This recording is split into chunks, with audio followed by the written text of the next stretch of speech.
मोहल्ले में ननद की आई बारात।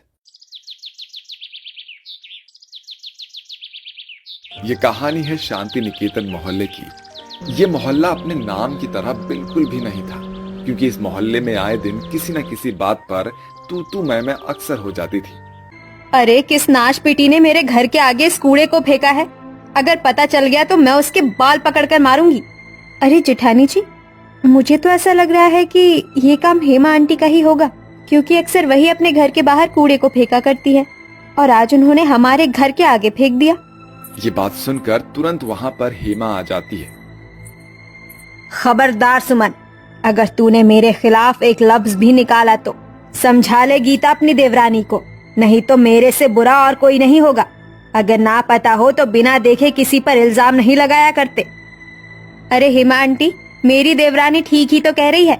आपने ही इस कूड़े को मेरे घर के आगे फेंका होगा, जल कुकड़ी कहीं की। अरे गीता, तू भी नीम की बोली बोलने लगी। बिना देखे समझे और तू मुझे जल कुकड़ी कह रही है। तू जल कुकड़ी, तेरा खानदान जल कुकड़ा। तभी इस लड़ाई का हिस्सा बनते हुए उनकी पड़ोसन शिखा वहाँ पर आ जाती है। अरे अब कल की ही बात ले लो, मेरे भी घर के आगे कूड़ा पड़ा हुआ था, साथ में काफी पानी भी फैला हुआ था। अब मैं किसका जाकर सर फोड़ूं, किसे चार गालियां दूं? अरे शिखा, कहीं तू मेरे पर तो उंगली नहीं कस रही है? देख, मेरा पहले से ही बहुत दिमाग खराब है। अरे नहीं, मैं बिना देखे या किसी की सुनी सुनाई बातों पर विश्वास नहीं करती। जब तक मैं अपने आंखों से ना देख लूं, मैं किसी पर इल्जाम नहीं लगाया करती। हाँ फिर ठीक है, लेकिन अभी हेमा, गीता और सुमन की बहसबाजी हो ही रही थी कि तभी वहाँ पर सुमन और गीता की ननद मुस्कान आ जाती है और उन सभी से कहती है, अरे आप सभी रुक जाइए। इस तरीके से तू मैं करने से कुछ नहीं होगा। रही बात इस कचरे की, तो मैं उठाकर फेंक देती हूँ। आप लोग इस छोटी सी बात पर आपस में क्यों लड़ रही है? इतना कहकर मुस्कान उस कचरे को उठाकर डस्टबिन में डाल देती है, जिसके बाद हेमा कहती है, मुस्कान बेटा, तेरी बोली तो बिल्कुल जैसे कोयल की बोली हो। सुनते ही कितना सुकून सा मिल जाता है, मुंह पर जैसे मुस्कान सी आ जाती है, ठीक तेरे नाम की तरह। लेकिन जरा तू अपनी दोनों भाभियों को भी समझाया कर। हाँ सही कहा हेमा जी ने। हाँ ठीक है, अब आप सभी अपने अपने घर जाइए। ऐसा कहकर मुस्कान सभी मोहल्ले वालों को अपने अपने घर भेज देती है और किसी तरह से इस लड़ाई को खत्म करती है। दरअसल मुस्कान अपने मोहल्ले में एक लौती कुंवारी लड़की बची थी। वो अपने कोमल स्वभाव के कारण सबकी प्रिय और लाडली थी। ऐसे ही वक्त बीतता है। एक दिन मोहल्ले की सभी औरतें पानी के लिए टोटी के पास लड़ाई कर रही थी, क्योंकि पानी खत्म हो गया था। बस कुछ ही औरतें पानी भर पाई थी। सुमन, तुमने भी पानी भर लिया ना? हाँ दीदी, भर लिया। चलिए अब हम चलते हैं। तभी वहाँ पर खड़ी कुछ औरतें बहसबाजी करने लगती है। देख रही हो हेमा बहन शिखा, कैसे यशोदा की बहुएं लड़ झगड़ कर हर बार पानी भर लिया करती हैं और हम सभी हाथ पर हाथ धरे रह जाते हैं। अरे आप ये क्या कह रही हैं? हमने क्या आपका हाथ पकड़ा था या पैर, जो आप पानी नहीं भर सके? अब जब आपके नसीब में पानी था ही नहीं, तो इसका मतलब ये तो नहीं कि हम आपके हक का पानी ले जा रहे हैं। अरे गीता, तो इतनी भड़क क्यों रही है? आखिर पुष्पा ने गलत ही क्या कहा? सही तो कहा। तुम हर बार लड़ाई झगड़ा करके पानी भर लिया करती हो। तुम सच में बहुत लड़ाकू हो। हमें तो ऐसा लगता है कि तुम्हारे घर पर तुम्हारी नंद की भी शादी इसलिए नहीं हो रही होगी क्योंकि तुम रिश्तेदारों से भी लड़ाई कर लेती होगी। देखिए हेमा काकी, ये बहुत हो रहा है, आप हद पार मत कीजिए। अरे जाओ अपना काम करो। अगर तुम यहाँ रही तो हमारे बीच सिर्फ लड़ाइयाँ ही होनी है। ऐसा कहकर पुष्पा, यशोदा की दोनों बहुएं और गीता सुमन को वहाँ से अपने घर भेज देती है, जिसके बाद दोनों बहुएं घर आकर आपस में एक दूसरे से बातें करती है। उस डायन की इतनी हिम्मत कैसे हुई हमारे घर के मामले में टांग अड़ाने की? देखना, एक दिन इसी मोहल्ले में हमारी ननंद की ऐसी बारात आएगी कि ये पड़ोसन देखकर खून के आंसू रोएंगी। अब एक कहावत तो आपने सुनी ही होगी, जिस जगह लड़ाई झगड़ा होता है असल में प्यार भी वहीं पर होता है। दरअसल उस मोहल्ले में कई दिनों तक पानी नहीं आता और बस गीता और सुमन ने ही अपने घर में अच्छा खासा पानी भर कर रखा था, जबकि सबके घरों में एक बूंद भी पानी नहीं था। तभी एक बूढ़े काका शिखा से पानी के बारे में पूछते हैं। अरे शिखा बेटी, पानी बेटा, पानी है तो थोड़ा दे देना। अरे काका, मैंने तो खुद ही पानी नहीं भरा। प्यास के मारे मेरा गला सूख रहा है, यहाँ तक कि गलियां भी सूखी पड़ी हुई है। हेमा काकी को भी तो गली की सफाई के लिए भी पानी नहीं मिला।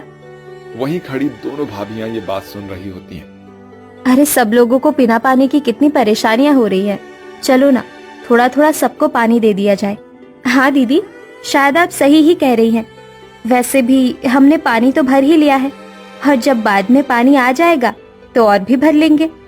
जब तक इस पानी से हमारे मोहल्ले वालों की प्यास तो बुझेगी, इसका कुछ तो काम निकलेगा। हाँ बिल्कुल सुमन, लड़ाई झगड़ा एक तरफ और परेशानी एक तरफ, आखिर पड़ोसी ही तो पड़ोसी के काम आता है।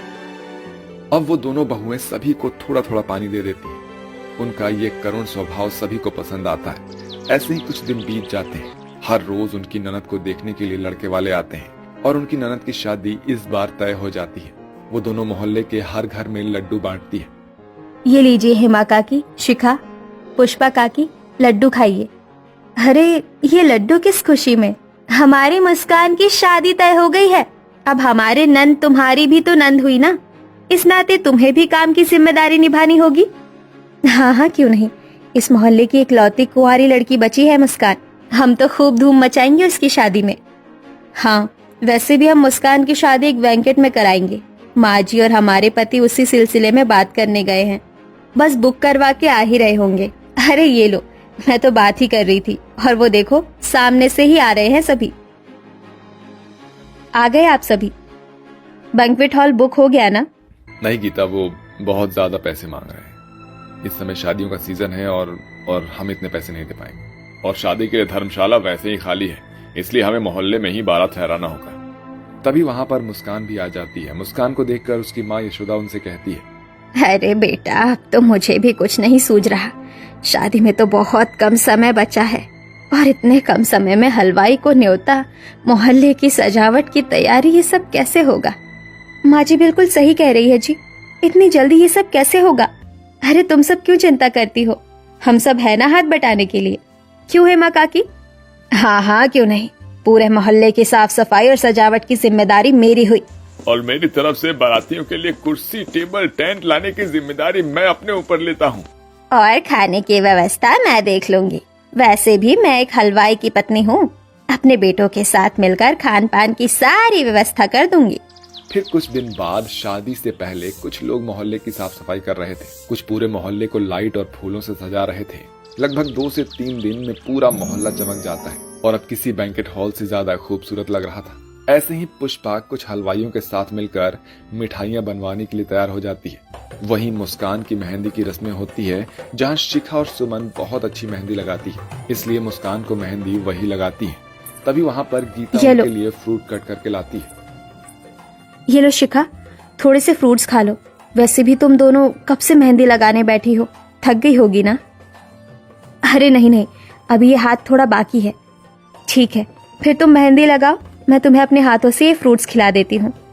वाह, ये मैं क्या देख रही हूँ, सच में इस मोहल्ले की बात ही निराली है।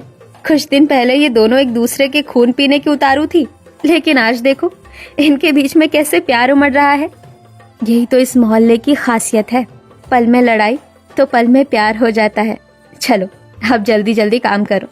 ऐसे ही हंसी ठिठोली के साथ मेहंदी की रस्म पूरी होती है और अगली सुबह मुस्कान को हल्दी लगाकर रस्म को पूरा किया जाता है। अब बारात वाले दिन पूरे मोहल्ले की औरतें सज संवर कर अपने हाथों में फूलों की थाली लेकर और सभी मर्द हाथों में फूलों की माला लिए बारातियों का स्वागत करने के लिए खड़े होते हैं।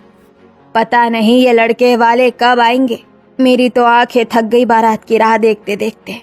मोहल्ले के सभी लोग बारात की तैयारी कर रहे थे, तभी नाचते गाते हुए बारात आ जाती है। फिर मुस्कान की भाभियां उन्हें स्टेज पर लेकर आती हैं। स्टेज पर जयमाला की रस्म होती है, सभी मोहल्ले वाले उन पर फूलों की बारिश करते हैं। उसके बाद मोहल्ले के पंडित जी मंत्र पढ़ते हैं और उनकी शादी करवाते हैं। इस तरह से हंसी ठिठोली के साथ मुस्कान की विदाई के वक्त सभी मोहल्ले वालों की आंखों में से खुशी के आंसू आ जाते हैं और वो सभी मिलकर खुशी खुशी मुस्कान को विदा करते हैं। शादी के बाद यशोदा और उसके पूरे परिवार वाले मोहल्ले वालों के आगे हाथ जोड़कर उनका धन्यवाद करती हैं और मोहल्ले वाले भी मुस्कान की शादी में अपना पूर्ण सहयोग देकर एक अच्छे पड़ोसी होने का परिचय देते हैं।